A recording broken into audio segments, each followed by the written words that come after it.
fancy uniforms. And remember what got you.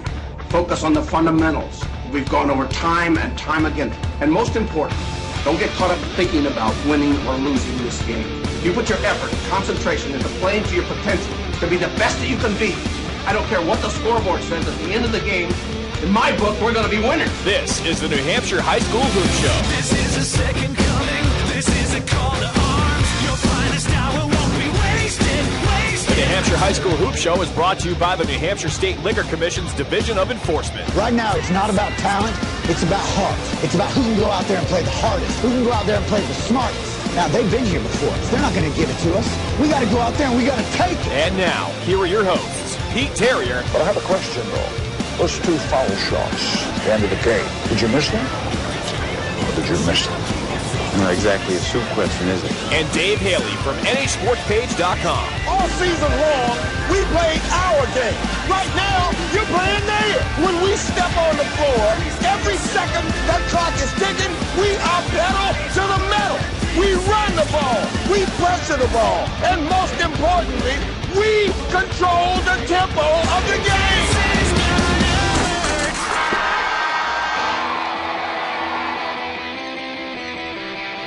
It is Groundhog Day, so we are doing the show over and over and over again. It is the New Hampshire High School Hoop Show. My name is Pete Terrier. Dave Haley from NHSportsPage.com in the house as well. Different producer, Dave. You walked in here looking to see the smiling face of Adam Furious. No, he's not here. We have the beautiful and very talented Jennifer Wells here today. Much prettier face. Does Jennifer know she's supposed to play hair metal for me going on breaks? Well, we'll have to learn her real quick. And I know she's a big Motley Crue fan. Absolutely. John Kesty from NHSportsPage.com also in the house. He's filming this thing. Going to put it up on the website, New Hampshire Sports Page, NHSportsPage.com. That'll be up there tomorrow. A lot of games, a lot of awesome games around the state of New Hampshire. Both you and I were at great games. We'll talk about it over the course of the next couple hours. 2 tremendous interviews coming up. Trevor Howard from Littleton, his team, they played a rival Lisbon last night. Dave was there at the game. Got the story up on his website, nhsportspage.com. We'll talk to Trevor in about 20 minutes from now. And then Jim Ignalt from Bishop Girton, the Cardinals head coach. They were rolling right along. I went to see him for the first time on Tuesday. They lose to Trinity. Really a third-quarter meltdown. Played their big rivals last night from Merrimack. Exciting game. Huge crowds all around the state. We'll get into that with Coach Miggs in just a little bit. He'll come up in the 8 o'clock hour. But before we start with the program, we'll run down the scoreboard from last night. Not giving you each and every game across the state of New Hampshire. I think there was something like 35 games played, boys and girls. We'll get you the highlights. Dave Haley, he's got the scoreboard for you right now. We start with Bedford with a nice win. Bedford with a 65-36 win over Manchester West. Remember we thought that was going to be a huge rivalry? Nah. It hasn't kind of happened. Now they're going to close West down is what the word is. Yeah. Merrimack, as you said, with a big 63-54 win over Bishop Girton. Eric Gendron with 24 points in that one. He's been fantastic lately. Moving around Division I, Caleb Marquise with 20 points as Concord beats Keene 56-53. Exeter with an overtime win, 67. Jeff Holmes told me it was 67-57, but NHIAA's got 67-58. Either way, Tyler Russ had a big game for Exeter, and Exeter is officially your low seed that no one wants to play in the tournament when we get to March. Big game last night that Pete Terry was at. I'm looking forward to talking about this one. Dawson Dixon hit some big foul shots, and Manchester Central comes back, beats Memorial 47-44 at Memorial. 3 days before the game, they found out they were playing a road game, so we'll talk about that one too. But great win for Central. Nashua South was down huge to Nashua North, came all the way back. I think they were down 22-6 or something, but South beats North 62-59, and obviously another huge rivalry. No, North won that game. The NHIAA website has a couple of mess-ups, and that's one of them. I couldn't find this in the Telegraph today. North won the game. Really? Yeah. It's not in the Telegraph today. Well, so there you go. So I was following it on Twitter. Forget all the excitement I just had for South and turn it around for North. North almost blew a 23-point lead in that game. They did. And then they hung on to win. Survived a couple of threes at the end to win. Not in the Telegraph because I was obviously up doing scores. But anyway, we'll move around. Londonderry beats Pinkerton 65-55. I think the window is closing on Pinkerton. We'll talk about that too. Did you say something about Pinkerton? What's wrong with them? We talked about it for a while, and we'll have to get back into that again. Trinity with a big Mabor Gabriel with another huge game, and Trinity beats Alverin. We'll talk about this game 72-50, 29 points from Mabor Gabriel. He's playing fantastic basketball right now. Moving around now, a couple divisions. Berlin with a 66-49 win over Laconia. Huge win, Somersworth. Lauren Lucas down 3 starters, goes to Campbell and wins 49-47. Drew Francoeur and Hunter Kretzmar, not Tyler, hits big foul shots in the end. Great win there. Lebanon 62-56. They held David Hampton to 10 points, Co Brown did, but Lebanon pulls the win. Kalen Sau had a big game there. Nice win there. Conant keeps rolling.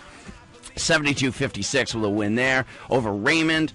Hollis Brookline in overtime, 66-62 over Goffstown. PJ Flom got held down, but Goffstown stayed in there, and Hollis Brookline pulled that out in overtime. Bishop Brady, 72-57. Jordan Bell with 19 points there. Game I was at last night, Littleton by an 18 from Nick Whipple, 16 from Josh Bogardus, 56-42 over Lisbon. And again, this is a game I want to highlight. The battle of 2 teams that had not won a game all year long. Linwood, 59, Newt, 58. Whoa. Both of those teams were about 0-11, 0-12 coming in. Linwood wins the game, and Newt officially is now the worst team in Division 4. Imagine the winner of that game compared to the loser of that game. You hadn't won a game all year. Tore the gym down, I would imagine. You win by 1 point.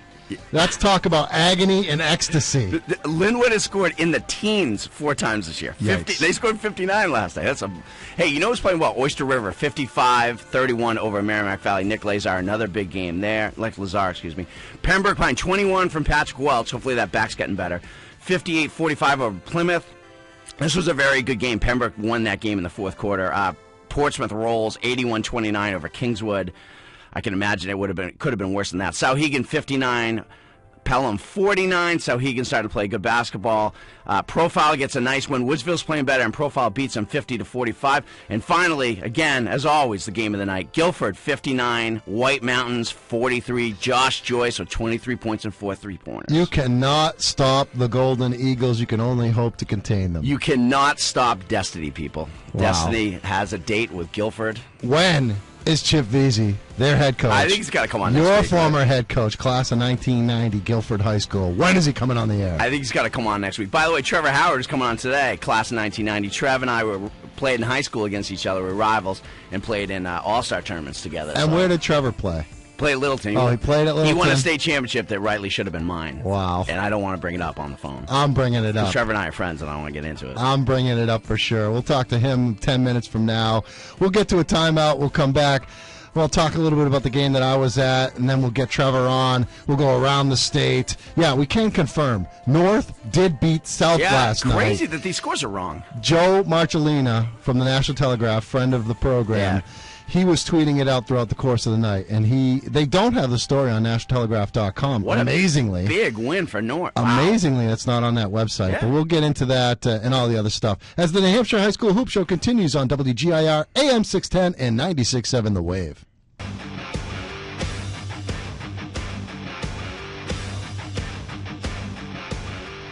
You gotta love live radio, especially when you have the ability to watch the TV at the same time while you do your radio. Right now, WMUR TV Channel 9 just went live to Punxsutawney, Pennsylvania. It is Groundhog Day, as I mentioned at the beginning of the show. Phil. And your boy Punxsutawney Phil is expected to emerge, and whether or not we have 6 more weeks of winter depends whether he sees his shadow. I'm sure you've explained this to your 6-year-old daughter. I explained it to my 5-year-old son last week, and he was very, very interested in what's going to happen this morning. And they just put the stat line up, tail of the tape. Punxsutawney Phil, he must be really old. He's got a losing record. This guy, he does have a losing record. Look at the stat line that they just had. Josh Judge up there, the meteorologist from Channel 9. The stat line, 1887 to 2012. 100 times he saw his shadow. 16 times he did not see a shadow, or maybe it's the other way around. Who knows? Who really knows? But can you believe that stat that they had? They do. Someone's got to keep track, right? And Dave, you pointed this out to me. They had a live shot, and it was just this crazy mob scene with cameras and video recorders and people. I mean, unbelievable. There's going to be a lot hot totties in that crowd. Little liquor mixed in with the coffee. Wow. And Pennsylvania's in the same time zone as we are, right? So it's, a little bit after 7 o'clock in the morning. No, they get after it. They've been out there since 4 o'clock in the morning. And I bet you the Weather Channel is all over this one, and CNN and all the news channels. You know what? We're changing the theme of today's show. We're no longer the New Hampshire High School Hoop Show. We're the New Hampshire High School Groundhog Show. That's right. Full groundhog coverage for you all day and all night. Let me guess. We will update you through the show on how if Phil sees a shadow. Get on that Twitter feed for Punxsutawney Phil. I guarantee you he has a Twitter feed. If you could spell Punxsutawney, I bet you could find out if he had a Twitter feed. You know what's one of my all-time favorite Twitter things was when that snake escaped in New York City. Remember there was one in the zoo and they thought it escaped, and literally someone started a Twitter, and so it says, and they were tweeting stuff like, "Oh, look, an open window," and stuff like that, and joking around about getting on the subway. I thought that was brilliant. Yeah, I just don't want to see any more of those snakes on a plane. The Samuel L. Jackson movie. What a stupid, I'm not big on that. Stupid movie. All right, we will transition into basketball. I promise you. Jen Wells is like laughing incessantly over there. Come on, Jen. Thanks for the Jen, crew, can you assure us that you will keep us updated on the shadow situation? Absolutely. Is it now, if he doesn't see his shadow, then spring's going to start like tomorrow? I mean, so you're telling me 16 times we've had an early spring? I mean, the weather around here earlier this week, it was like spring. And now it's back to winter. Oh, yeah. I never could quite figure out that situation, but it's a great movie by Bill Murray, and you got to watch it if you haven't seen Groundhog Day before. A couple minutes from now, we'll have the head coach of the Littleton Crusaders on the program, Trevor Howard, talking about his team's 56-42 victory last night against their rival Lisbon. But I want to quickly talk about the game that I was at last night, the Central Memorial game, and not necessarily about the game, but about the controversy leading up to the game. You mentioned it doing your scoreboard, that 3 days ago, Doc Wheeler didn't even know where the game was being played. He thought it was a home game on the schedule for the NHIAA. So did I. It was supposed to be a central home game. But think back to last year. They had that Memorial Central game, which was moved to SNU, Southern New Hampshire University. It was the Sam Carey tribute game. Yeah, I remember. Sam Carey, who passed away. We had those guys in studio that day. We did have them in studio, I was here. Doc Wheeler and Mike Fitzpatrick. And Memorial actually gave up a home game. And I remember talking to Coach Fitzy about it, and he was glad to do it at the time. And this was supposed to be a situation where Central had the home game this year because Memorial had the home game last year. But because Memorial gave up the home game last year, there was some kind of an agreement made that must have been forgotten about and then wasn't really discussed. And all of a sudden, Doc Wheeler finds out this week that he's got to go on the road to play Memorial, and he wasn't too happy about it. You probably saw the story in the Union Leader, and Jack Quirk was like, hey, well, me and Jane Clayton talked. Quirk is the AD at Memorial. She didn't tell Doc, what am I going to do about it? Well, but Jack Quirk made a mistake because when he sent the schedule to the NHIAA before the season, he put Central as the home team. Sure, but and then he came back and said, oh, yeah, well, we agreed. And I understand, but it's like, you got to take responsibility. You made a mistake. You sent it in wrong. Well, I don't know if he said, I didn't make that mistake. I just think that didn't get talked about in the article in the Union Leader. I don't know who wrote it. Was it Fennell? I'm not sure. Fennell wrote it, I think. But wait a second. Hold on. The schedule is sitting there in the NHIAA every morning of the entire season since early December. We went through, Christmas and New Year's and Notre Dame getting their butt kicked in the BCS championship game. And all along, those are the holidays for me. And all along, it's still sitting there in the schedule.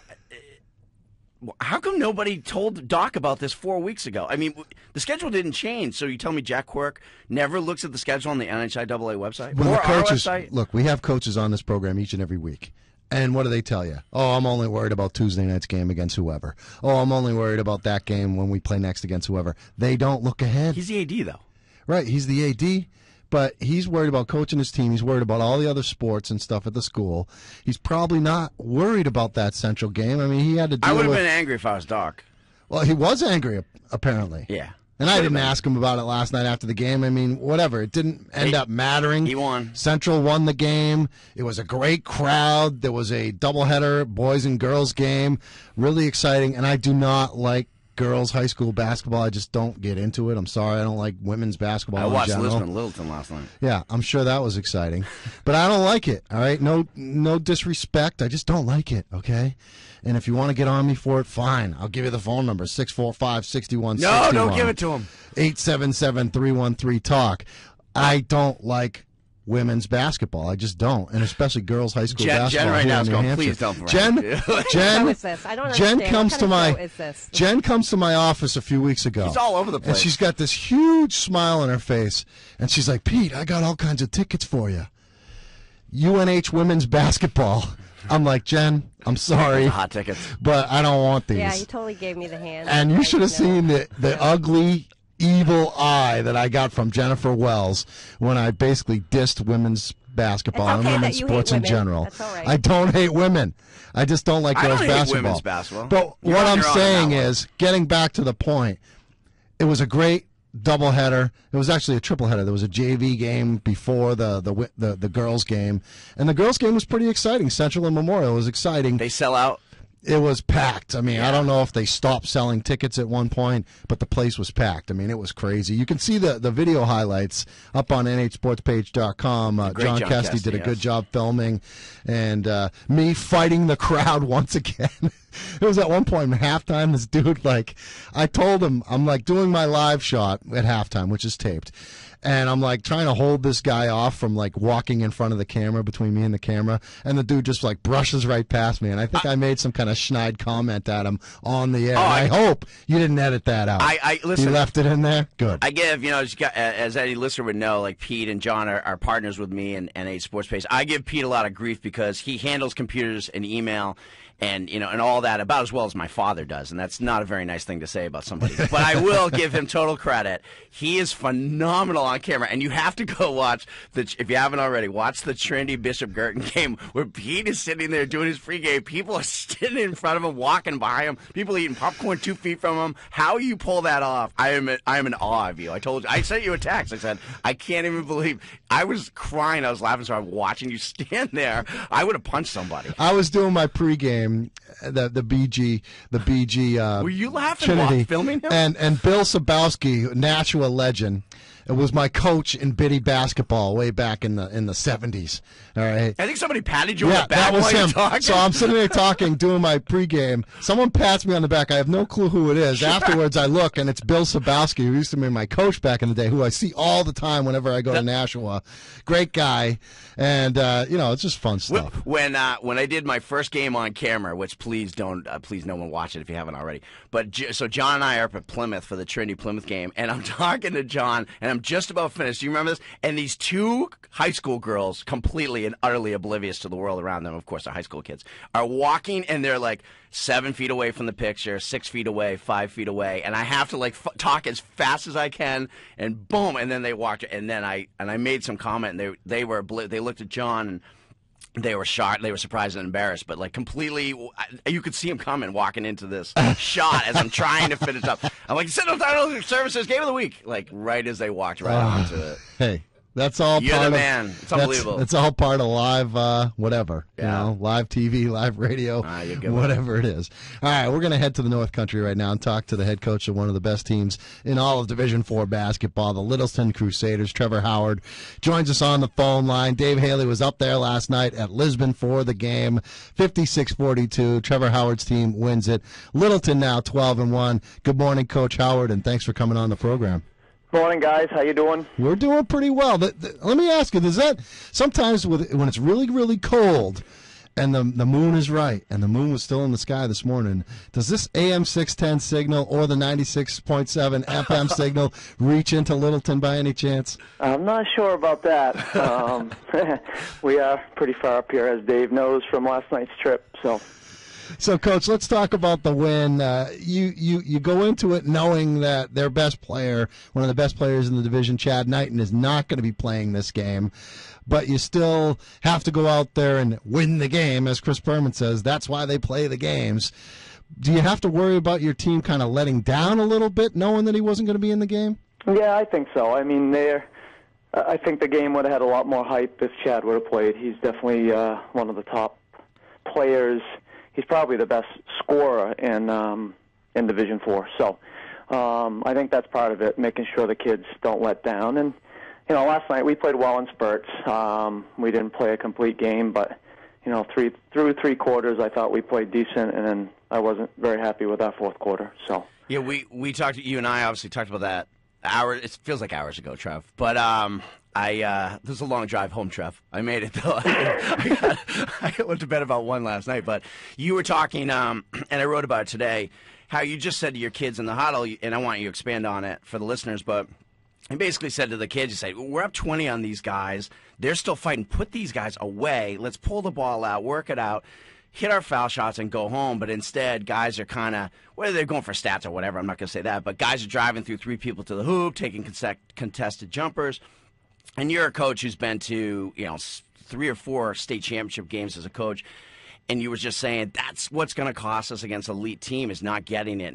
It's the little things, right? And just kind of expand on what we were talking about last night. Yeah, I mean, you guys see it. The smart teams, some teams, it's even 6 or 7 points in the fourth quarter, the game's over. They'll with no shot clock, they'll melt the clock and spread you out and take care of the ball, and the game's over. I think I called a timeout with a little over 4 minutes to go last night, and I told them, I said, guys, this lead should go from 15 to 25, and you win the game going away. Just spread them out. I want uncontested layups or a free throw. Go make your free throws, and the game's over. And we've been in that position before, and they knew in the locker room after the game. But that's just the little things you got to work on throughout the season. But just being smarter, and especially with us, Lisbon's a rival. And you have a rival down, you don't, you put them away. A little better killer instincts for us. So. That's Trevor Howard, head coach of the Littleton Crusaders, victorious last night against Lisbon, improving to 12-1 on the season. Let's talk about a couple of your big guns. I read the name Nick Whipple and another name, Josh Bogardus, on nhsportspage.com all the time. Both of those guys doing what they do, and that's lead your team to a victory. Whipple, 18 points. Bogardus, 16 points, 15 rebounds. Dave comes in here raving about the play of Josh and how he's 6'4", and he plays a lot of wing basketball, shooting outside shots, but he also has a lot of moves on the interior and can really cause some damage against an opposing team. Yeah, it's been, Josh has been a guard his whole life. He was a late kid to grow, and now this year, for me, he's more of a matchup nightmare for some other teams. He can go inside and out. About halfway through January, we decided to try to get Josh underneath more, get in the paint more. He was kind of struggling beginning of the year, and when we made that change, he's really started to help us out, and where the team's playing a lot better. So yeah, it's tough. Josh, I thought last night Josh in the first half played very well inside. He missed a couple bunnies, but like I think Dave said, he had a lot of nice post moves.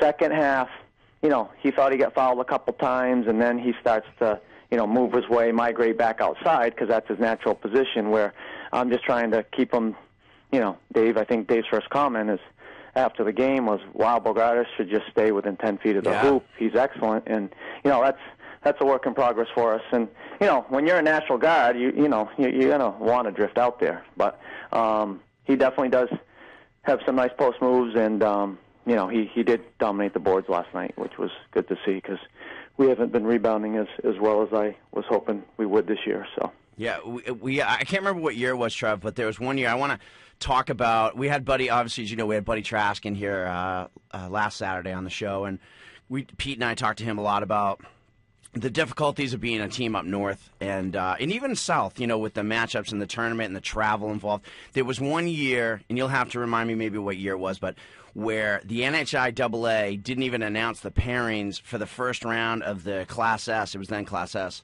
tournament until Monday morning. Mm-hmm. And you had looked at the standings over the weekend, after Friday night and determined, okay, and you can pick up the story from here, but you determined you were playing a team, and then Monday morning came, and I think the game was like on Tuesday night. You had like 20, and all of a sudden it was a different team, and you had to you would practice on Saturday. Well, remind me what happened there? Yeah, I think it was 3 years ago.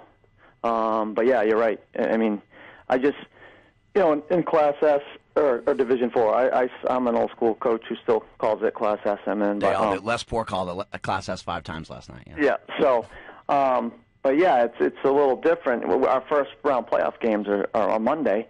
All the games are got to be completed by the Friday before. So, we're going through all the tiebreaker rules, and I've talked to 4 or 5 coaches, and they have me playing. I don't even remember who we were supposed to play. I think you thought you were playing Sunapee, or you did play Sunapee. Yeah, I think we ended up playing Sunapee, but we were supposed to play someone else. I had a scouting report. We practiced all weekend, and then Monday morning at like 9 o'clock, the pairings come out, and, we're playing somebody else. And, it's just, it's tough. It's tough to prepare, gives you a few hours to make some phone calls while guys are at work and trying to get a scouting report, and then have one day of practice to, put a game plan in for a total different team. So, No, I'm sorry. Go ahead. No, I was the only coach at Littleton High School probably opposed. We dropped down, I think, 6 years ago. This is the 6th year from Class M down to Class S. I was the only coach that wanted to stay in M, and now, looking at it now, our numbers have dropped, and we're definitely, a better fit for Class S. So you guys, or whatever it's called, right? Yeah. Go with it. Go with what feels right, Trev. You guys have been to the championship in I almost called it Class S in Division IV two of the last 3 years, and one thing I've been to, I think it's 17 of the last 20 championship games in the 4 divisions. I think I've been to 17 of the last 20. And one thing that Buddy said in studio last week that I really thought was cool was he was saying the best time, and I want you to kind of expand because you've been there so many times, Trev, the best time is that 5 minutes before tip-off where the gym is full and there's a buzz in the air and the kids are kind of finishing warm-ups and kind of looking at each other like, all right, we're going to get this thing going. And they're getting ready for the announcements and all that. And I always say, of all the venues, Plymouth is kind of my favorite. Maybe because I played there in high school and in tournament games, but, it's just that small-town feel to it, and the gym just feels right in a Saturday afternoon. Talk a little bit about that. You've been in so many big games, and that kind of feel up there. Yeah, I mean, for us, Plymouth State is definitely, for Division IV, is a perfect fit. I mean, I think it's a good location. I mean, you got a lot of more northern schools that are Division IV, and, it's right. I mean, when Littleton... It's one thing with Littleton. It's definitely a basketball town. When you win, they'll come. If you lose, no one will be in the gym. That's just the way it is. When we go to Plymouth, I think Plymouth State and the NHIA loves to see Littleton down there because we fill the stands. I mean, I know last year in the finals, I had people popping up saying hi to me before the game that I haven't seen in 10 years. Matt Vaughn. Matt Vaughn was there? Matt Vaughn was there. He came over, and I played with Matt back in 1990 when we graduated. I haven't seen him in years, and he was there. So, people come out of the woodwork for these small schools up north when they make it to Plymouth. So, Coach, speaking of 1990. Oh, no. There was a game that was played at Plymouth in 1990, Guilford-Littleton. No, I didn't make it. One Dave Haley was on the other team. What kind of player was Dave? Dave was, we never got to see Guilford. And that's the thing, thanks to Dave, we got lectured in the locker room before the semifinal game that Guilford just got upset by Pittsfield in the semis. And I think we were playing Farmington back then in 1990. And, Dave's team they were definitely, I will say, the second best team in Class M. We were the 1 seed, they were the 2 seed, and we were supposed to meet in the finals, and it just didn't happen that way. But no, Dave's Guilford team, they were very, very good, and I ended up being good friends with Brendan O'Connor. He went to St. A's with myself, so became good friends with him and Dave as well. So. Well, any bulletin board material you want to feed Jamie Hayes in Newmarket? They won again last night over Concord Christian. I know Jamie listens to the program. You got any bulletin board material for him? No, I wouldn't go that far. Newmarket's definitely very, very good. I think like Dave saw last night. I think Newmarket plays probably a little better defense than us. They're a little deeper than us, and they're definitely the, top team of our division. And hopefully I don't have to see them until I absolutely have to. So. All right, Coach. Well, we really appreciate the time. I love talking small school ball. Dave, has kind of made me learn it and love it, and I love it. And one of these days, I'll make a Friday night drive up there. Me and Dave together. Come to Plymouth. We'll go up there. Plymouth, yeah. We'll go up there one of these days. That might be bad news. If you guys come up, I'll make sure you stay over. All right. Sounds like a plan. Thanks, Trevor. We'll talk to you again. Thank you, guys. Thanks, have a good Jeff. day. All right, Yeah. Trevor Howard, Littleton. They win it last night against Lisbon. Too bad Chad Knighton didn't play in that game. Yeah, I'm sure when you went, you were looking at the schedule. You're like, oh, that's gonna be a good one. Oh yeah, well that's why, and I wanted to see Littleton, and Lisbon, battled hard. They just didn't have a point guard, and they've got a nice big man, Mike Heath, but. When you're a big man, half the battle is getting the ball. It's like a running back. You got to have someone block for you. If you're a big man, you got to have someone who gets you the ball in the right position. Mike Heath had 22 points. He had a couple of long jumpers, a lot of effort points where he just hustled into him and so forth. But it's tough. And I talked to Chad after the game. They're playing Linwood next week, so coming off a big W there for Linwood. But they're going to beat Linwood without him, and then they'll have him back for the Gorham game. And I talked to Les Poor, who's a longtime coach at Lisbon, now the AD, and he said, we still think we can finish in the top 4. And you may see Littleton Lisbon again at Plymouth. You may again. But Chad Knighton he's really good. He's a kid who I hope people from the Manchester, Nashua area get to see him. The kid can pull it from 25 feet and drill. Yeah. He's really good. He's the nicest kid, and he's got handle, and he's the real deal. He's only junior. So he'll be back next year. Yeah. Unless he goes pro. He may. Or prep. He may go prep. There's rumors he may go to Holderness. We'll see, though. All right, we'll take a timeout, come back, and we'll go around the state, talk about some of the games that happened last night. A lot of great games. A lot of down to the wire, some overtime games. It was rivalry night in the state of New Hampshire. Teams that just dislike each other going at it. Teams that have friendly rivalries as well, but rivalry night for sure around the state of New Hampshire. We're talking about it on the New Hampshire High School Hoop Show. It's on WGIR AM 610 and 96.7 The Wave. Dave, too bad you didn't put the headphones on sooner than 2 seconds ago, because you got to hear a little music for you on the way back here. A little Crazy Train. Ozzy Osbourne banging it out for you, courtesy of Jennifer the DJ Wells, our producer here on the New Hampshire High School Hoop Show. We do it for you Saturday mornings live on the radio, 7 to 9 a.m. Also posted up on the website, the video cast of it. John Kesty filming it up there tomorrow. So when you're just dying and waiting for the Super Bowl, because it takes forever. Super Bowl Sunday is like the slowest day. Are you dying waiting for this Super Bowl? I love football. And last week when there was no football, especially knowing that the Patriots did not make the Super Bowl, I was like, oh my God, it's going to be a long winter, especially Sundays. But you know what? I can't wait for this game. I just want to see it, and it'll be over. Punxsutawney Phil saw his shadow. He saw his shadow. 6 more weeks of winter. Jennifer, breaking news. Do we have a breaking news sounder? Come on, there's got to be something. Sorry, I'm not prepared this morning. All right, 127th year for his prediction. The dude with the crazy-looking top hat. That poor groundhog. Phil looks like he's gained weight. Yeah, well, you have to stock up. Eating too many squirrels. When you're hibernating. Cholesterol's no joke, Phil. Do they eat squirrel? I don't know. It's probably like acorns and stuff like that. Half the time I'm just trying to amuse John Kesty in the corner. Dave, I cut you off while I was trying to spiel about the radio show. You were trying to say something, but I guess the thought has passed you by. What about the radio show? What about the radio show? We're talking all Phil all the time. I tell you, Phil saw a shadow, and it's just throwing me for a loop right now.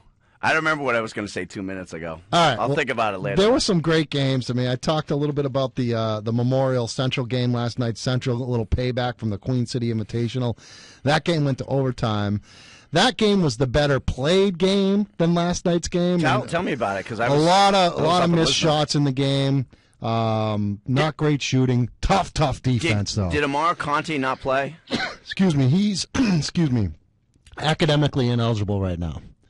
So he did not play in the game. Well, that usually means the rest of the season. Well, I talked to Coach Quirk after the game, and he said that he's not necessarily done for the season. Oh, crying out loud. He's got some makeup work to do, and if he can do it, then he might be back, which would be great. I'd love to see that happen, not only because the kid, gets himself together in the classroom, and I don't want to spend a lot of time talking about it because it's really none of our business, but he wasn't in the game, and that was a big factor. Memorial's not deep as it is. They're only like 6 deep. It's a very big factor. He's good, he handles the ball. It's a very, very important piece, obviously, not having him. He's a good player. And Plensis didn't play for Central. Yeah. Concussion is what I was told by their manager, Mikey Martineau, who's great and helps me out a lot. He's a great kid. Tells me he's a concussion. I didn't confirm that with Doc, but he didn't play. He was dressed, but he didn't play. I guess it happened against Pinkerton.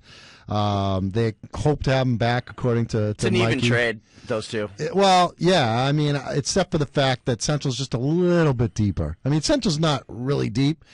But they also, Colin Duffley didn't play last night, and he started and played minutes for that team. I don't know what the story was with that. But Macris played very, very well, banging against Tong Acott. And Tong has got a big body, 6'4", real sturdy guy. Had a good game. Zubel Iridakunda, who had a huge game in the Christmas game, the holiday game against them. Yeah. I think he had 27 points or something like that. Only had 8 last night. And really wasn't a huge factor in the game. Dixon, I think, had 5, 6 points, 4 points, but the big free throws at the end to kind of ice it. But Memorial had a couple opportunities. Dixon hit the 2 free throws to make it a 3-point game, 47-44, with 24.7 seconds left. Low scoring game, huh? Very low scoring. And then Memorial came down, Kabongo Kalandi, all right, jeez. No, I'm going to blame Adamakis because Arthur Adamakis, who was the principal at Memorial, who does the announcements at the football games and the basketball games, I went up to him and I said, I just want to confirm the correct pronunciations. Iridakunda is correct. He says it with a little rolling of the tongue. I don't go that far.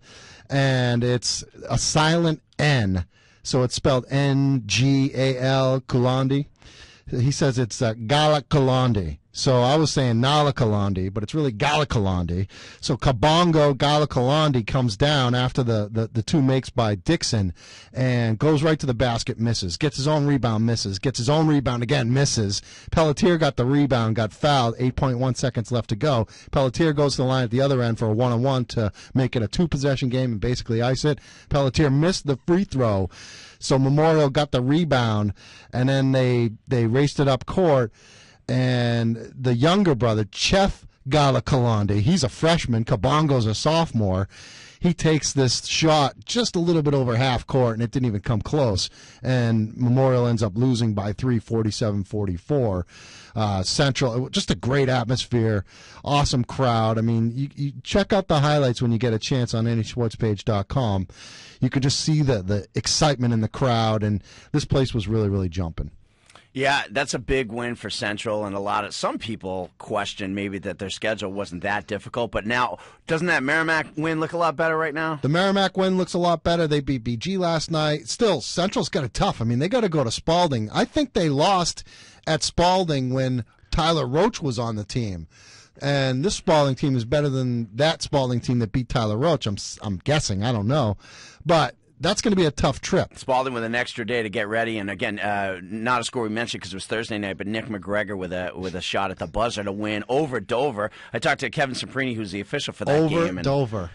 Something about Spalding and buzzer beaters. It's unbelievable. And he's got 2 in the last 2 games, right? Last 2 weeks, he beat Exeter with 1, too. Yeah, and that one was broke a tie. This one, they were behind. This one, the one before was a 3-pointer to win by 3. This one was a 2-point shot to win by 1. So they were down. He misses, they lose. And last year in the tournament, they hit one against West in the first round to win. So yeah, crazy. That's the way they do it in Spalding. I might, John, you're not too happy about this when I mentioned this last night. I might be taking a trip to Rochester on Tuesday night for Spalding against Manchester Central. That'd be a good one. Yeah, it's a really good one. All right, we got to take a break, come back, get up towards the top of the hour, 8 o'clock. In the second hour, Jim Mignault from BG, his team on a 2-game losing streak. They lose to Trinity on Tuesday. They lose the rivalry game against Merrimack, Jim Mignault's former team, last night in Nashua. Is there reason to be concerned in Cardinal Nation? We'll talk about that next as we are in the New Hampshire High School Hoop Show, WGIR AM 610 and 96.7 The Wave.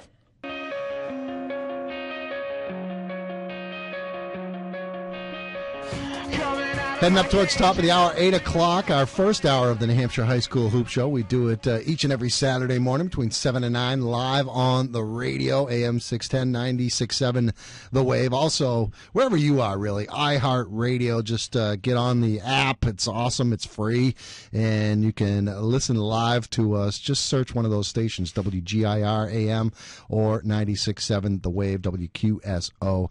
Good stuff. So if you're in the North Country, like Dave was last night, Lisbon, New Hampshire, for that Littleton-Lisbon game, and you want to hear what we're talking about, just go on to iHeartRadio and listen that way. And Dave, you told me an interesting story about after the game, you were driving downtown Lisbon, looking for a place maybe to stop for a cold one? Before the game. Before the game. Just one. Just one, okay. Just to kind of get the scene going, and there was nothing. It wasn't exactly, nice, Market Street in Portsmouth. There or was nothing. It was like Elm Street in Manchester. I mean, it was like dark. It was like shut down. It was like 6 o'clock at night. There was like one Lisbon pizza place or something like that. And was there a sign in the window that said "Gone to the game"? No. I think there was a lot of people there. It was pretty packed. But it was. I was saying off the air, when I go to these towns, I like to get there early and maybe, have a beverage for the game, just to kind of get the feel of the town. Like, you go to Littleton, you want to see what Littleton's like. Littleton's a beautiful little town, and so is Lisbon. It's a nice town, but I found a nice sports bar in Littleton last year, and I think I watched like PTI and, and then went over to the game, loosened up a little. And then Lisbon last night, there was nothing happening. So I ended up going over the game early, and Trevor was over there with Sam Natty, who's the coach for Lisbon. So I hung out with them. We talked, which was great, catching up with those guys. And but, yeah, I mean, Lisbon will be tough when they get Chad Knighton back. But Littleton, with Nick Whipple and Bogardus has got he's got great instincts in the post, and somebody – whether he plays in college or intramurals or whatever, whatever, someone's going to tell him, get your butt in the paint and just stay there, because he's got height, he's got a jump hook, he's got a step through, he's got an up and under move. He's a 25% shooter from three-point range, I think. I've seen him bury 4 in a row. I've seen him miss 5 in a row. He should just get in the paint. Do you compare him to Jason Sherrifield's former Memorial player? Chevy had the best post moves of any kid I've ever covered in New Hampshire. Yeah. I loved his... I likened him to Kevin McHale in the way that he could, get a shot off and a lot of gyrations. He and had the things best, like and it's a complete lost art. And I was talking to Dave Sontag about his Keene team. He's got a big guy, Taylor Surratt, and who's a big guy, and we were both talking about it. These guys, Trevor said it, they maybe don't get a call, or they get called for traveling when they don't think they did, and all of a sudden they start migrating back out again. Yeah. We talked about Tyler Livingston and Mabor Gabriel with this, and by the way, I got to say again, before we go to break, 2 guys who are playing tremendous basketball right now, Mabor Gabriel and Tyler Livingston, both played against each other last night, 29 for Mabor, but it's a lost art. The post player in high school basketball is a complete lost art. Some of these kids get it, and I'm a post player. They don't even know what to do when they get it. So when you see a kid like Josh Bogardus who's got the instincts and the footwork, you want to see him stay down there. All right, we got to hit the break at the top of the hour. We got Jim Mignault, Bishop Girton head coach, coming up 8:35 this morning. We'll get into some of these games. Salem, a victory at Timberlane. They beat them by 30. I mean, that shows you how bad. Salem's having a down year, and they win by 30 against Timberlane. Yeah. Times are tough for the Owls. An overtime game between Hollis, Brookline, and Goffstown. I want to talk about that a little bit. And Exeter and Winnicott. What a ball game that was on the Seacoast. That's a big rivalry. Hour number 2 coming up, New Hampshire High School Hoop Show. End of the game, in my book, we're going to be winners. This is the New Hampshire High School Hoop Show. This is a second coming. This is a call to arms. Your finest hour won't be wasted. The New Hampshire High School Hoop Show is brought to you by the New Hampshire State Liquor Commission's Division of Enforcement. Right now, it's not about talent.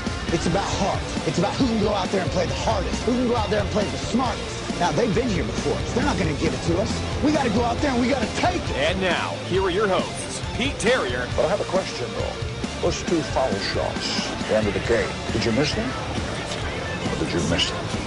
Not exactly a soup question, is it? And Dave Haley from NASportsPage.com. All season long, we played our game. Right now, you're playing theirs. When we step on the floor, every second that clock is ticking, we are pedal to the metal. We run the ball. We pressure the ball. And most importantly, we control the tempo of the game.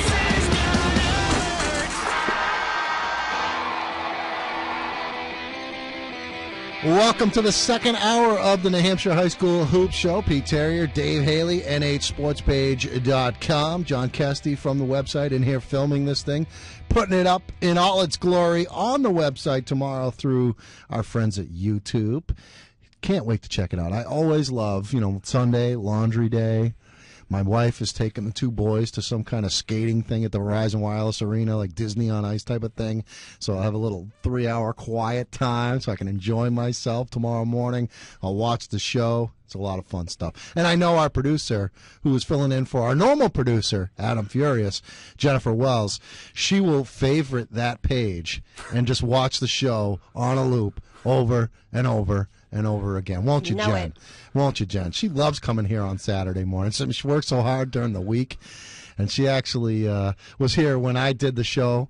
I did the GIR AM 610, 96.7 The Wave morning show the day after the Patriots lost. Oh, yeah, that's right. And Jen was like reveling in it because she's a big Baltimore Ravens fan, and Ray Lewis. She can't wait for Ray Lewis God wanted to him preach to win, all apparently. over the place tomorrow night. God forbid they win tomorrow night. Imagine what that's going to be like. Holy cow. Dude, what a cartoon character that guy is. Wow. Honestly. Wow. We got a great hour coming up. Jim Mignault, head coach of the Bishop Garden Cardinals, will join us. His team on a 2-game losing streak, Dave. Yeah. Why don't we get the score of that one and a lot of the other action around the state of New Hampshire on rivalry night in New Hampshire. Rivalry night. It's funny you say that. Bedford 65, Manchester West 36. That's a rivalry that was supposed to be that really is not. Yeah, no. Cut back to us later. We'll talk about it. Big win for Merrimack. Another big game for Eric Gendron, who's been fantastic lately. 63-54 over Bishop Garden. Let me stop you. Better Gendron, Eric or Tyler, player of the year last year? I think Eric. Yeah, I think Eric. I don't know how the heck Tyler got player of the year. Nice kid, but I don't know what the heck. He wasn't the best player in his own team. I'll tell you how. Ryan Gauthier was suspended. A lot of coaches didn't like him. 2 games. I think it was 4 games. And Dimitri Flores missed like a million games last year. And that's why Tyler Gendron got player of the year. Dominic Parody? I don't know. There were other kids. Okay. I don't know. I gave it to Gauthier. But anyway, no C.J. Boykins for Bishop Garden, so we'll talk about that. That's tough losing your point guard anytime. All right, moving on. Concord with a 56-53 win over Keene. Kind of surprises me. 20 points for Caleb Marquise. It's a nice win for Concord there. Exeter overtime, 67-58 over Winnicott. That's a huge rivalry game. Tyler Russ with a huge game for Jeff Holmes' team. Gelati hit a 3 to send that into overtime at the buzzer. Ryan Gelati's been really good. He's scoring more. They need him to score more, and he's done it. Manchester Central with a big win over Manchester Memorial, game that Pete and John covered last night. 47-44. Dawson Dixon, a pair of big foul shots at the end. His dad was a great foul shooter, so obviously runs in the family. Nashua North did beat Nashua South. They don't have it right on NHAA, but that's a huge upset there. Not a good loss for South. But Nashua North, Jordan Lates has had a terrific year for them, and they get a big victory. Londonderry over Pinkerton. I think it's the first time in about 4 or 5 years that they've beaten them. But right now, Pinkerton's getting beat up on pretty good. 65-55. Max Coleman with a big game for Londonderry. Salem, 56-29 over Timberlane. Timberlane is winless in that division. Moving on to the other divisions, Wyndham with an overtime win over St. Thomas, 70-60. Profile holds off Woodsville, 50-45. Guilford in the game of the night with a 59-43 win over White Mountains. Guilford will be playing Duke, I think, later next week in a scrimmage. Because somebody's got to challenge us. Souhegan 59-49 over Pelham. I think we're going to have Mike Heaney on next week. He wanted to come, but he's got a he said, his son has a game in Keene at 9 a.m. He said, God help me. I met his son. His son does the film work. Oh, yeah. I don't know if that's his only son, I'm not sure. but one of his sons, does the film work for Sauhegan. He sits up in that upper section of bleachers that they have over there, and he does the filming, and he looks just like a little Mike's one of the nicest guys. I love that guy. Except his hair's not slick like Mike Heaney's that's right. hair. It looks good. Pembroke 58-45 over Plymouth. Plymouth hung with them all night long. 21 points for Patrick Welch, but they took it off in the fourth quarter. They got away from them there. Newmarket 76-24 over Concord Christian. Jamie Hayes' team holds Nick Peters, who's averaging 22 points a game, coming into 4 points. And Jamie made a point of saying over text message that a terrible call got him 2 foul shots, so they almost held them to 2 points there. Oyster River with a 55-31 win over Merrimack Valley. Nick Lazar, another big game for them. Littleton 56-42, game I was at last night. Nick Whipple with 18 points. Josh Bogardus with 16. Littleton moves to 12-1 on the season. Bishop Brady gets a win. Jordan Bell had another big game, 72-57 over Kennett. Pittsfield keeps rolling, 78-36 over Hinsdale. Hollis Brookline in overtime, 66-62 over Goffstown. Good win for them. Conant 72-56 over Raymond. Somersworth with a huge 49-47 win over Campbell. Drew Francoeur and Hunter Kretschmeyer with 2 foul shots at the end of that game to ice a huge win there. Down 3 starters, Lauren Lucas's team wins. And you want to talk about no love lost? There is no love is There's not a lot of love in the room no. when Campbell and Somersworth get Those together. teams do not like each other, flat out. And Lebanon, final score, Lebanon gets a 62-56 win on the road at Co-Brown. Nice win for them there. Is that a coach thing between Langlois and Lauren Lucas? John Langlois is the former coach at Somersworth. He was there. He preceded Lauren Lucas. And, I don't think... Gotta be careful here. There's no love lost between those teams. And Langlois was at Bedford prior to this season, yeah. In between. Okay. John Langlois, who goes to games in a limousine. Yep, he has a limo driver waiting for. Yeah, is he a high roller? He's a high roller, man. He goes in the limousine. When I went to the Somersworth Campbell game the first time around, I parked in the parking lot and there was a limo guy sitting there reading the paper in the front seat. And it was Langlois? Oh, yeah. And he wasn't driving it? He was out of there quick last night. Does he drive the limo or does he get driven? No, he gets driven, man. Right. He's Mr. Burns. Hey, all right. From The Simpsons? Is that what you're talking about? That's right. Oh, okay. Hey, I got a shout out for you. Brett Hansen's mom. At the game last night, she came back and she turned around and looked at me and said, "I love your show." And I'm like, because you love her son. No, I go like this. I go, "Thank you." And then she's like, "I'm Brett Hansen's mom." And I'm like, "I love your son." I said. By the way, Alec Yost with 11 last night. Yeah, he's been heating it up. Boy. We called out Tyler Livingston nicely. We just said that he needs to step it up, and he has stepped up his game. And absolutely, yes. Unfortunately, they ran into Trinity last night at Trinity, and Mabor 29 points, 12 rebounds for Mabor Gabriel. Dave Keefe told me after the game at BG that he gave Mabor a little speech and said, "Look, you got 9 games left." I guess prior to the game or maybe at halftime of that BG game, and Mabor has really responded to that, and he's motivated. And he's playing great basketball and putting himself in conversation for Player of the Year. Listen, you know what I was thinking about on the drive over here is Zach Matthew. Yeah, you're the guy in the pronunciation. Walter Matthau. Zach Matthew. Okay? Zach. Wasn't doing much his senior year at Pinkerton. And I watched him play Londonderry that year, and I said, my goodness, this guy loves taking 4-footers. He's 6'8". He's probably 240 pounds. I mean, and an athlete. Obviously. He was a monster. Great baseball player. He's an athlete. And I said, I don't know if this kid's too nice or what his deal is, but my God, you see a kid with that kind of potential, you just want to say, just drop step and run people over. If you're his coach, you're like, I don't care if you get 3 offensives a game. Just run somebody over. And all of a sudden, the light bulb went on for that kid, and he, as you know, dominated. He carried that team. Broke Skip Berry's record for points in a Division I championship game. He was tremendous. Jay McKenna still has nightmares about him in that championship game. Overtime, Pinkerton wins over Winnicott. I think that was double overtime. My elongated point, maybe Mabor Gabriel's doing the same thing. Maybe because God knows he's capable. Again, I've said this all the time. Sophomore year, championship game, BG Trinity, first half. Mabor Gabriel's the best player on the floor. A floor that includes Connor Green, Sean McClung. You know what I mean? And he was the best player on the floor. And I said to Kevin Gregg, this kid is a monster. Was David Madal on that team? Yep. He's the best player on the floor. And then second half, disappeared. Okay, he's a sophomore, I get it. But I want to see that kid, and I'll tell you, he brought it against Memorial, and that's a good Alvern team that he beat 29 last night. And, hey, maybe it's going on for this kid, and he's going to carry those guys because I'm telling you, they're so much better suited for that driving kick offense they're running now. Kids like Ryan Otis has been great for them, by the way. Yeah, he's playing well. And I watched the highlights of Memorial game. You know who played really well in that game? Patrick Keefe. Yeah, Patrick Keefe is a good player. Patrick Keefe is playing very good basketball for that team, and I don't care about his points. I think he had 14 last night. Great. He's making some nice defensive plays. He's moving. He's getting in the spot. And he had some nice passes in that game where he drew the defense in and hit guys cutting to the hoop. So Patrick's playing really well. And we haven't mentioned Carmen Gianpetruzzi, who's been really good. Yeah, he's just downright solid. He's really good. He's so big, and I love watching his dad. Big G, Carmen Gianpetruzzi, the original Carmen Gianpetruzzi. I love watching him watch his son's teams play because he was a great player at New Hampshire College back in the day. We love Big Carmen. And a shooter. And Auburn Pitts. Just watching him watch his son play and his son's team play, he's just so into it and so intense. Oh, yeah. If you go to a Trinity game, try and watch not only the game on the floor, but Carmen's dad watch this team play, and he just lives and dies with it. It's great. Yeah, he's got to be so proud of his kid, man. What an athlete quarterback, pitcher. Going to BC on a baseball scholarship. Yeah, he is a hell of an athlete. Yeah. He's really good. Yeah. And, Brad Rhodes doing a good job for them, and Dave Keefe not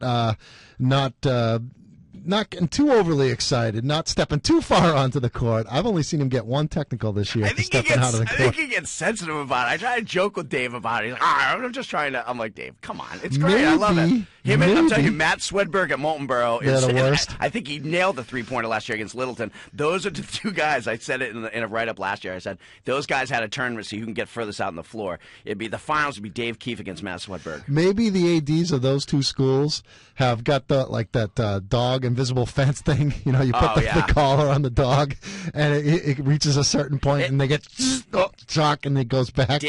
Dave is one of my favorite coaches. A lot of time when I go to these games, I like to sit right behind one bench because I want to hear guys coach, and I like to see them. Dave's one of my favorite guys, just to listen to the random stuff that he says. I mean, it's like a running monologue that just cracks me up. He'll just sit there on his one knee. He gets down like one knee. And they were playing Central last year, and he's just sitting there, and he just throws his arms up and goes, "What are we running?" And I'm just sitting there laughing with my notebook behind him, and it's a comedy show. That guy's great.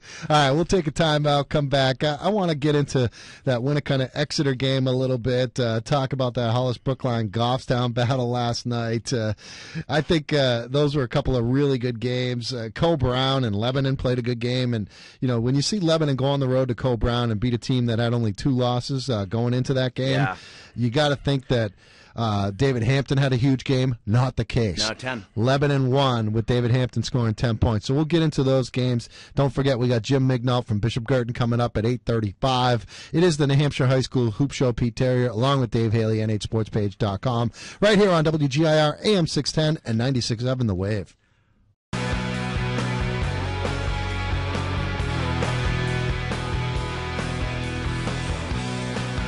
Heading up towards 8:25 on your Saturday morning, Groundhog Day. Was it a shadow or no shadow? What's the consensus? Saw the shadow. Saw the shadow. A chubby, 6 more weeks of winter. A noticeably bloated Punxsutawney Phil saw his shadow. Yeah, he's got to hit a treadmill. He's got to cut down on that sodium intake. A lot of squirrels. So unfortunately, 6 more weeks of winter.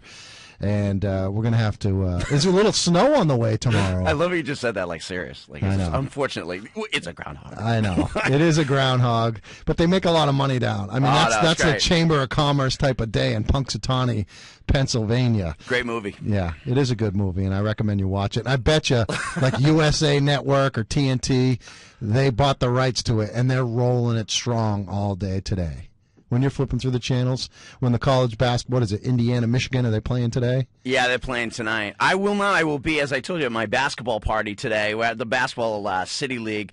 I think it should be mentioned on the air. Old Ferry Landing, the Portsmouth City League, the 6 seed over the 3 seed Thursday night. Nice job. My team is in the winner's bracket. Nice job, Yeah, Dave. we're rolling along. Things are happening. I'm very, very impressed by you and your team. Thank you very much. Well, we're going to talk in the next half hour. We're going to skip Jim McNall and go right into men's league talk in Portsmouth. No, we will have Jim McNall. And there on. goes 1, 2, 3. All of our listeners. Bye. I got a little bit of a beef here. I don't know what is going on. NashuaTelegraph.com. All right. Yeah. NashuaTelegraph.com. I'll repeat it. What game was played last night in Nashua besides the BG Merrimack game? South and North? South and North. I don't know. Not on the website. You know what I actually did at 5:30 a.m.? I Googled the game, and I said, I can't get a box score for that game. How do you not have that? Box score? How about a game story? Nothing. There's a nice story written by Gary Fitz that was in yesterday's edition of the paper about a young woman who is tremendous, Lauren Gaudette. She is a scout assistant coach for the Nashua South Panthers football and basketball teams. I actually spent a lot of that BG Trinity game the other night talking with Lauren, and I've seen her over the years at games, and she does their stats and things during football, and she's a scout, and she was sitting behind Nate Mazerol, and the entire Nashua South Panthers team was there watching that BG Trinity game the other night because they didn't play, and then they didn't really play last night either because they were down 23 points to Nashua North. And the reason I know that, I was following Joe Marcellina on Twitter last night, and South came all the way back in that game and had a chance to tie the game, send it into overtime, but they missed a couple of three-pointers. But Nashua's paper has no story online. I mean, it's got to be in the Nashua Telegraph print edition today, and maybe they want people to buy the paper or something, but how can that not be on the website? Oh, no, it can't. I don't know. That's crazy. Any explanation for that? That is crazy stuff. I mean, that's really the only game you expect them. They had the Merrimack BG game in there. So hey, I got to the bottom of the reporting of scores to the NHIAA situation. I was at the Trinity, whoever, I think it was Trinity Memorial last week or the week before, whatever. It was Tuesday. And I talked to Gary Leonard, who is the athletic director at Trinity, and I kind of got on him and I said, Coach, I go and get up in the morning and I want to see the final score of your game, and a lot of times it's not there. And I said, what's the deal? Who's responsible for putting that up there? And he said, it's the home team's AD that is supposed to go to the NHIAA website and input the score. So he tells me that he does it the next morning. So like on a Friday night, he'll do it like Saturday morning or maybe sometimes even Monday mornings. That's why you don't see Trinity up there a lot. And so that explained it. I'm like, that makes sense. And I also said, well, why do you wait till the morning? I mean, people want to know the score. How long does it take? I inputted box scores for 20 games and in 40 minutes. I think simply putting the final scores probably takes you 7 seconds. Yeah, it's very, very easy. But maybe he doesn't have, internet access at home. I don't know what the deal is, but I wasn't going to press the issue. But that's the deal. It's the home AD's responsibility to do that. And it's funny, last night after the Memorial Central game, I was interviewing Jack Quirk for the website on camera. And if you watch the video, which is up on the site right now, nhsportspage.com, Jack Quirk, I say, hey, I'm here with Jack Quirk, losing team 47-44. Quirk corrects me, 48-45, he says, with the score. And I'm like, well, I wrote down 47-44. I'm pretty sure that's what it was. But anyways, I'll go with what you say, Coach. So I go on the website last night, NHIAA.org, and it says Memorial, it says 48-45. It actually said Memorial won the game. Yeah. And it was 48-45. And now think about it. Well, Jack Quirk, home AD, must have inputted the score, accidentally screwed it up because, sometimes you put the wrong team in the wrong spot or whatever. I'm sure it's just like a So he accidentally entered Central as the home team before the season, then after the game accidentally entered his team as winning. Maybe Jack Quirk needs to give somebody else the duties of putting the score. Well, I don't know. All I know is that I looked up there and it had the wrong team winning, but it had the score that he told me that it was.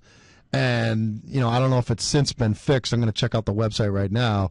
Let's check it out here. It says, and by the way, Nashua South was the home team last night, and they put themselves as winners. Wouldn't it be a wonderful world if you could just do that and just say, no, take it back. Bygones, we won. That score on the NHIA now is fixed. It says Central 47, Memorial 44, but that South-North game says South 62, North 59. Now, from what I understand, North was supposed to be the home team last night, but the game ended up being played at South. I'm not sure, but I heard that somehow or somewhere. I think I read it on the New Hampshire Sports Forum. But that screwed up. So there was all kinds of mistakes going on. But the Memorial Central game is correct. Central did win 47-44, and Central was the home team in that game, or even though it was played at Memorial. So crazy stuff. Why don't we get out of this dead segment right here? Because I know you're kind of looking at me cross-eyed, like, where the hell are you going? No, I'm laughing that Campbell hasn't entered the Somersworth score. Well, why? They were the home team. Hey, and what do you know? The Trinity score, like Gary Leonard said, is up there, 72-50. There so we go. Gary Leonard does it on a Saturday morning. He tunes into this show, on the and he score, enters the score. Real quick on the score thing, what happens with me, unfortunately, I won't name names because, I enjoy talking to these coaches and don't want to ruin, my relationship with some of them. You'll notice that a lot of coaches send me their stats all the time, and then when their team starts losing at the end of the season, all of a sudden the emails stop coming. You mentioned Dan Bryson by name earlier this year. Yeah. You said he used to be great last year. Oh, they won it was like 3 years ago. They won like 5 in a row. Boy, oh boy, I had West stats every day, and then all of a sudden, boom, gone. Yeah. Never again. It was crickets, and I haven't heard from him since, so sorry. All right, we'll take a time out, come back, and we'll bring Jim Mignall on, the head coach of the Bishop Girton Cardinals. His team was off to a tremendous start, but they hit a little slump this week, losing 2 games at home to Trinity on Tuesday night, to Merrimack last night. Big rivalry game. They were out there early, filling the stands. Merrimack, yeah, I heard there were a ton of Merrimack kids. Yeah. I wonder why that rivalry is so big. I mean, I know Merrimack sends a lot of Merrimack kids go to to BG. BG. But, I mean, what are the...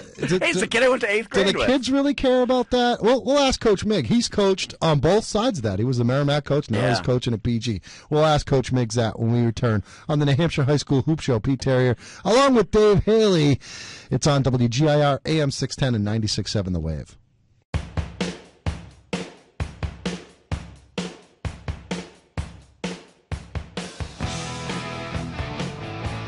Welcome back to the New Hampshire High School Hoop Show. We do it Saturday mornings between 7 and 9 a.m. live on the radio on 2 fine stations, WGIR AM 610 in the Manchester, Nashua, Concord area. Also got a Seacoast signal for you, 96.7 The Wave. Pete Terrier, along with Dave Haley of NHSportsPage.com. We welcome in our next guest, the head coach of the Bishop Girton Cardinals. He is Jim Mignall. Coach Mignall, good morning to you.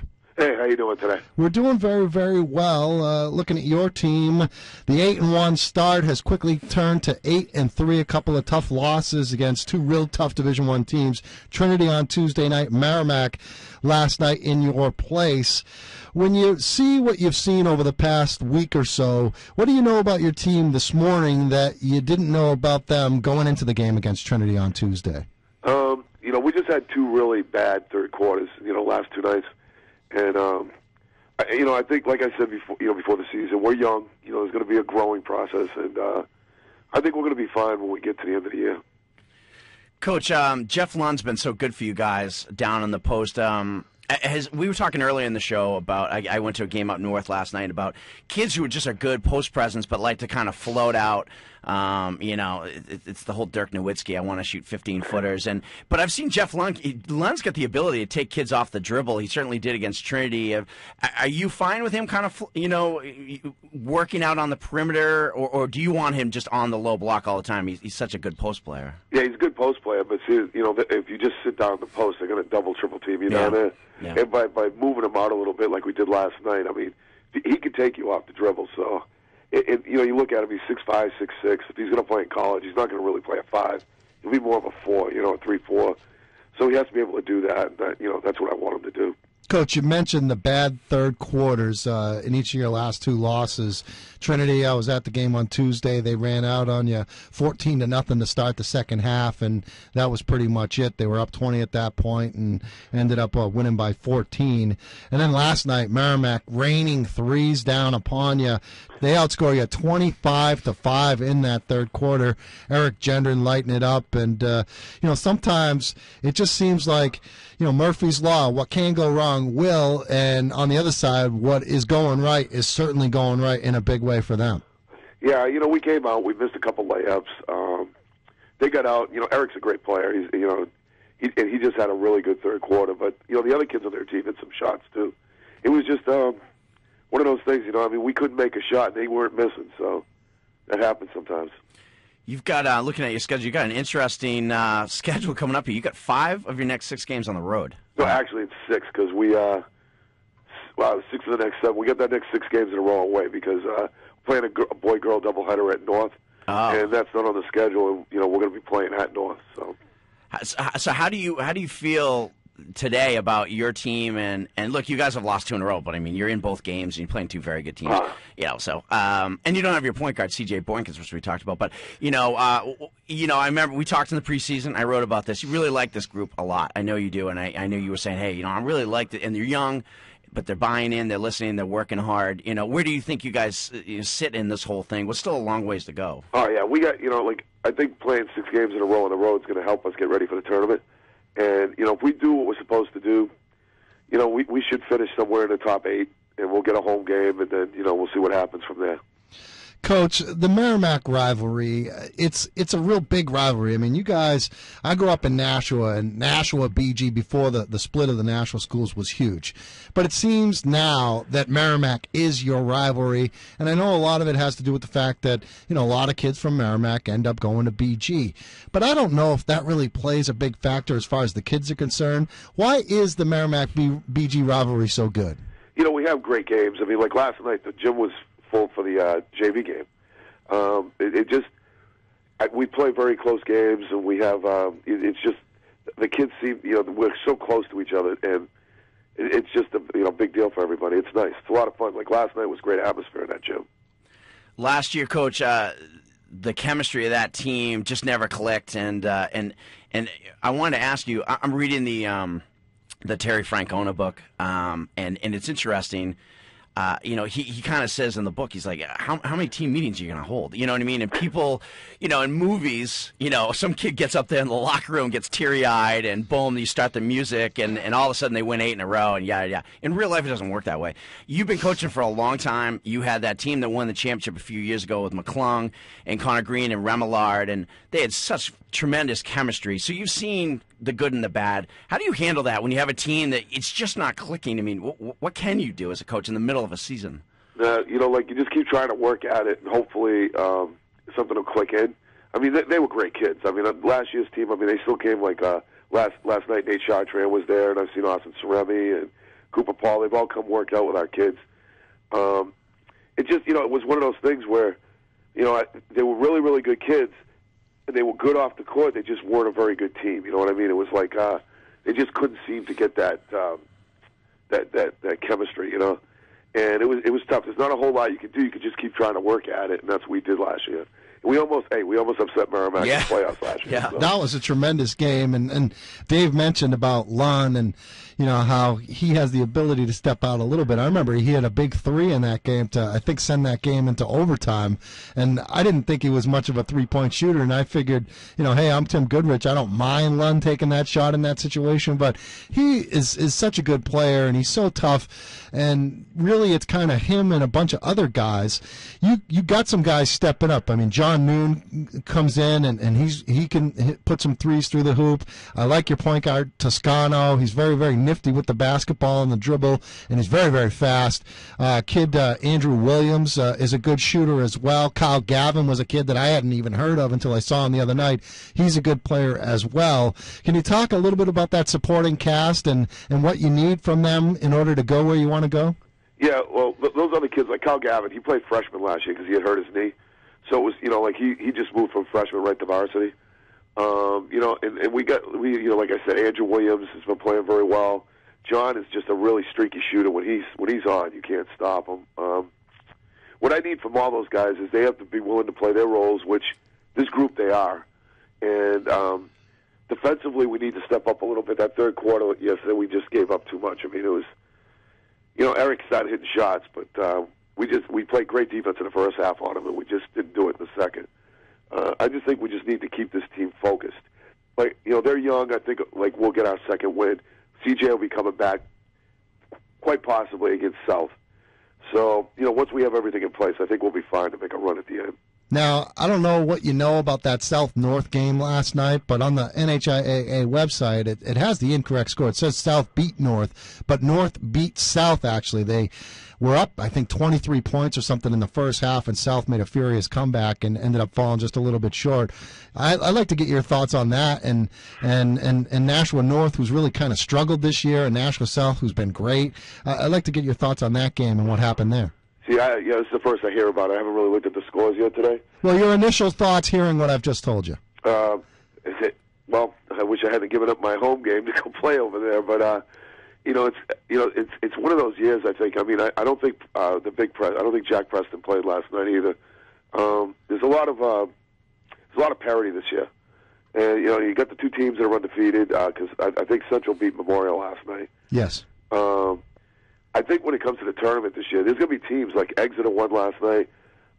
They played Spalding close. They played everybody close.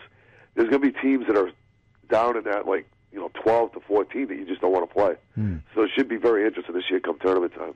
So the game against South, that's at South. I just want to get this straight. It's at South, and that game is what day? Tuesday? It's on Friday. Oh, it's on Friday. So you guys are off Tuesday. Yeah.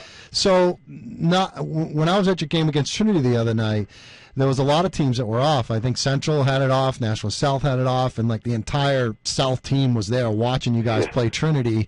Do you like having a Tuesday off so you can go out and check out some of the other teams? Yeah, we'll do that. We're going to practice too. The main thing, I think with this team is just to have them focused on what we have to do. We're taking it one game at a time.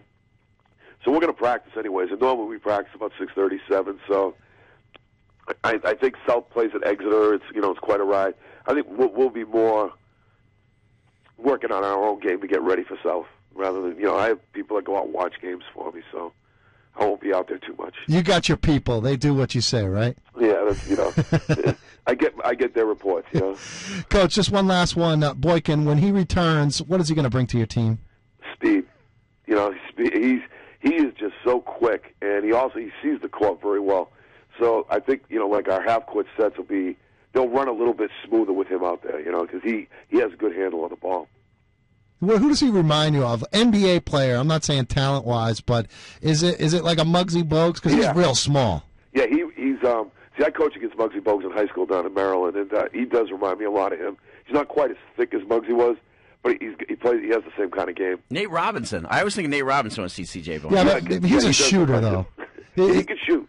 Yeah? Yeah. Oh, yeah, he's a good shooter, too. I mean, see, the thing is, when he comes back, it's just going to it's just another piece, another piece to the puzzle. All right, Coach. We really appreciate the time. I know you'll get things turned around. Look, there's no shame in losing to Trinity and Merrimack, although Merrimack kind of surprised me a little bit. I saw them in the Christmas tournament, and I didn't really think a whole lot of them, I got to be honest, but they just keep winning games, so you got to give them credit. Hey, they play hard. That's a really, really good bunch of kids, and they play very hard. So that'll win a lot of games for you. And I don't know if you want to answer this question or not, but I asked Dave during one of the breaks, better Gendron, Tyler or Eric? I know Tyler's bigger. Who do you think is better? They're so different because one's a guard and the other one was more of a forward.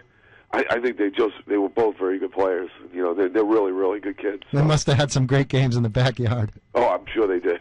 Coach, thanks so much. Always a pleasure talking to you, and we'll see you at a court near you. All right, sounds good. Thank you. Jim Mignall, head coach of the Bishop Girton Cardinals. Fun, straight to the point. Usually comes on the air after a game on a Friday night with a little bit less voice than he had going into the game.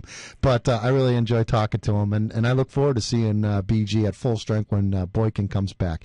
We'll take a time out, come back, and we'll wrap up the show next on New Hampshire High School Hoop Show, WGIR AM 610 and 96.7 The Wave. Heading up towards top of the hour at 9 o'clock, New Hampshire High School Hoop Show wrapping up. We got Mark Hebert's Money Sense coming up. Mark back live in studio after having to take the weekend off last week. It was the Clear Channel Company post-holiday party. I did not attend, but Mark Hebert did and decided to run a best-of show. So I'm sure he's listening to the program cursing me out right now. But he'll be back in studio live to take your phone calls on all things financial matters. Looking at high school hoop, Dave Haley does a great job with nhsportspage.com. We certainly plug it throughout the course of this program each and every Saturday. And one of the articles that I love, the midseason snapshot. And you do midseason snapshots for all four divisions. And I love what you do. There's a couple things. If forced to pick the two teams that will meet in the final halfway through the season, you do that in each and every division.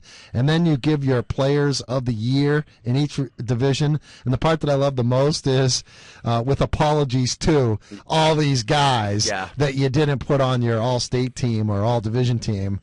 You get a lot of feedback from that type of stuff, huh? Yeah, I do. You didn't put their guy and everybody gets on you about that. I do, positive and negative, which I understand, and which is great. You know, I got a comment that we posted at the bottom. Somebody from Concord was disappointed. I guess that's the word. That I didn't put Caleb Marquise on there, and he could easily be on there. I mean, and I'm not disagreeing with the person that said that, but I think my reaction was they're 1-9, and yeah, he's scoring 20 a game, and he's a good player. I've seen him play; he's good.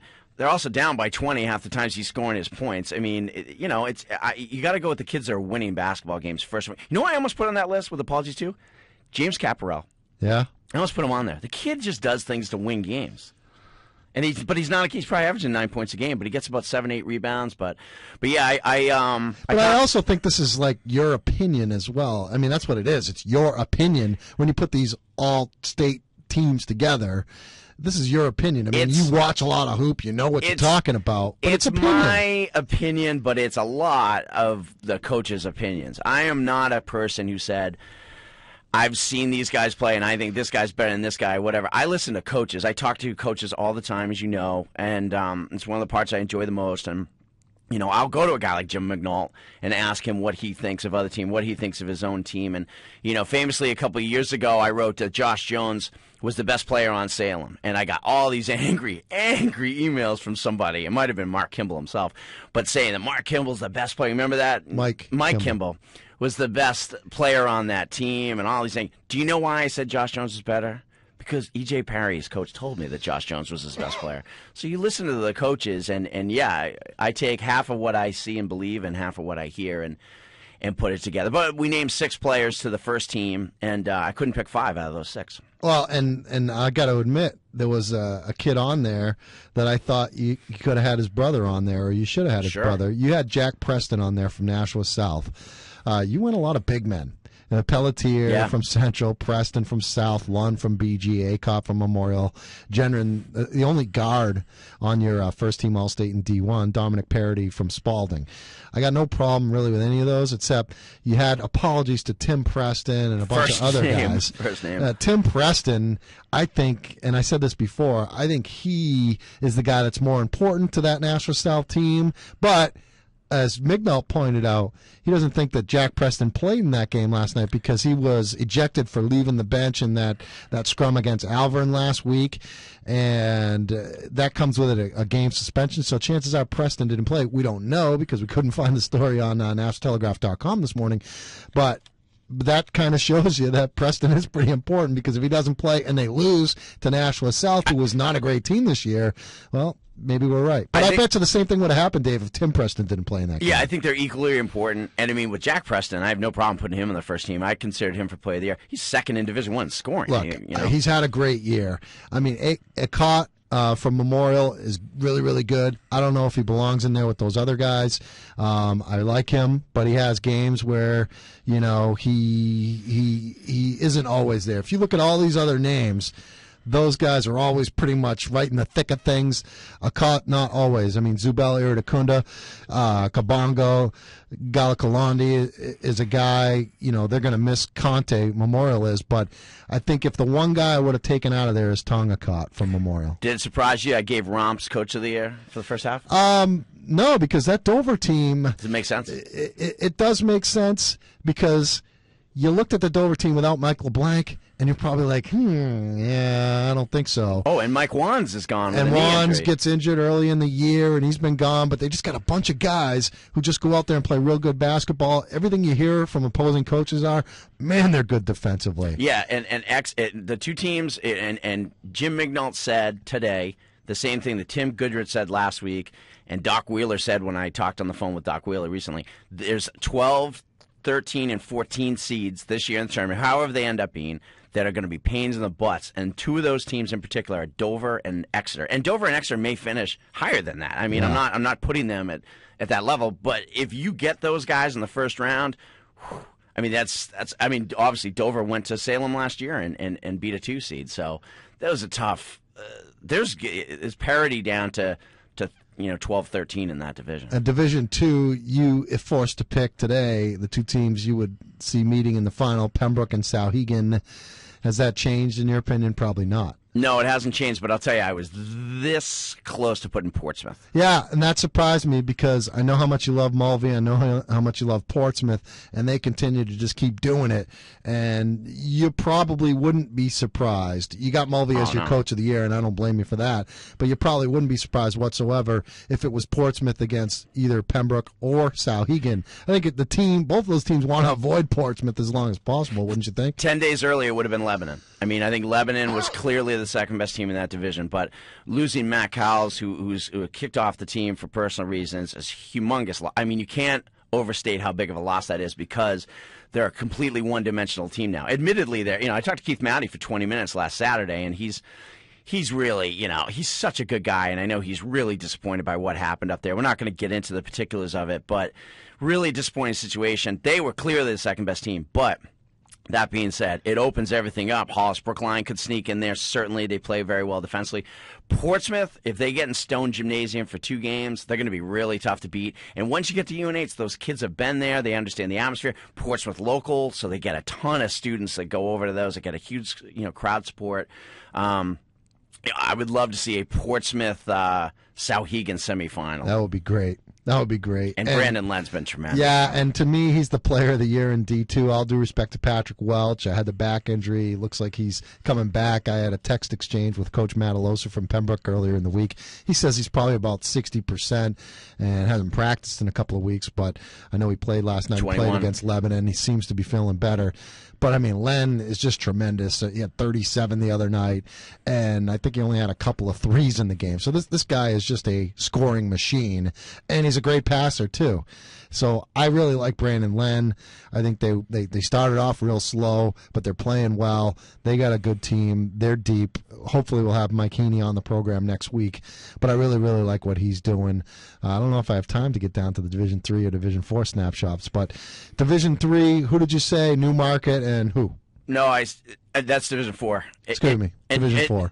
Conant and Prospect Mountain, but Prospect Mountain just lost Jay Musso to a broken wrist. One of their big guys? Yeah, it's one of their 3 big guys. So they're going to struggle a little bit. In Division 4, it is Newmarket and everybody else. Yeah. And everybody else. Newmarket is, I say it all the time, they're a top 6, maybe top 5 team. They might be a top 4 team. They're not losing no matter what, you're saying? No, I'm not saying that. I'm just saying that it is clearly their year to win it.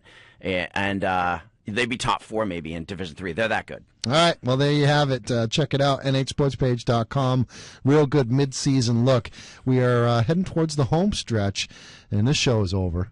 By the home stretch I'm talking about in New Hampshire high school hoops. I want to thank the coaches who joined us, Trevor Howard from Littleton and Jim Ignault from Bishop Girton, for John Cassidy, Dave Haley from nhsportspage.com. Our producer, Jennifer Wells. My name's Pete Terrier. Enjoy the weekend. It is Super Bowl weekend. Mark Hebert's Money Sense coming up next.